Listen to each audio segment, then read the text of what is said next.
स्वयं प्रकाश जी द्वारा लिखित नेताजी का चश्मा कहानी के इस दूसरे भाग में आज हम शुरू करते हैं व्याख्या। हालदार साहब को हर 15वें दिन कंपनी के काम के सिलसिले में उस कस्बे से गुजरना पड़ता था। हालांकि कस्बा बहुत बड़ा नहीं था जिनको पक्का मकान कहा जा सके। हालदार साहब को केंद्र बिंदु बना करके यहाँ पर स्वयं प्रकाश जी ने नेताजी का चश्मा पाठ का जो उद्देश्य है उसे प्रकट करने का प्रयास किया है।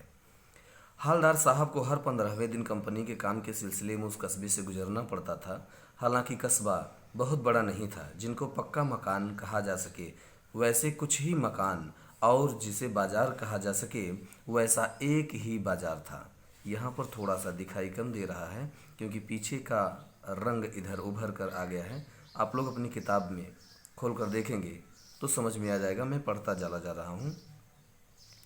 उस कस्बे में एक लड़कों का स्कूल, एक लड़कियों का स्कूल, एक सीमेंट का छोटा सा कारखाना, 2 ओपन एयर सिनेमा घर तथा एक नगर पालिका भी थी।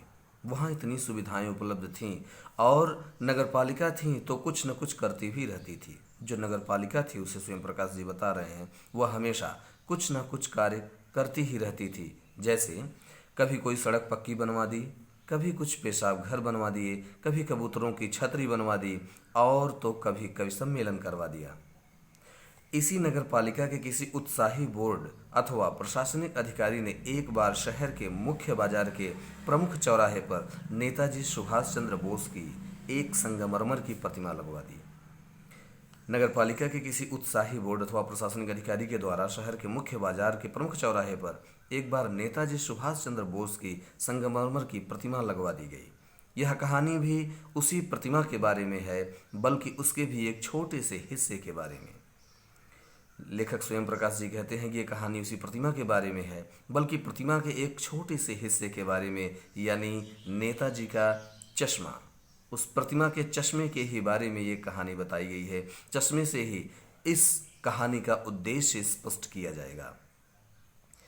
पूरी बात तो पता नहीं, पर लगता है कि देश के अच्छे मूर्तिकारों की जानकारी नहीं होने और अच्छी मूर्ति की लागत अनुमान तथा उपलब्ध बजट से कहीं अधिक होने के कारण काफ़ी समय ऊहापोह और चिट्ठी पत्री में बर्बाद हुआ होगा।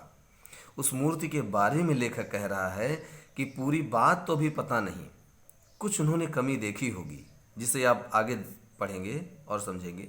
कुछ उन्होंने उस मूर्ति में कमी देखी जिसे देखकर वे कह रहे हैं कि अच्छे मूर्तिकारों की जानकारी नहीं होने और अच्छी मूर्ति की लागत अनुमान तथा उपलब्ध बजट से कहीं अधिक होने के कारण काफ़ी समय ऊहापोह और चिट्ठी पत्री में बर्बाद हुआ होगा और बोर्ड की शासनावधि पूरी होने की घड़ियों में किसी स्थानीय कलाकार को ही मौका देने का निर्णय किया होगा। यानी स्थानीय कलाकार है इसलिए कुछ उसमें कमी रह गई है।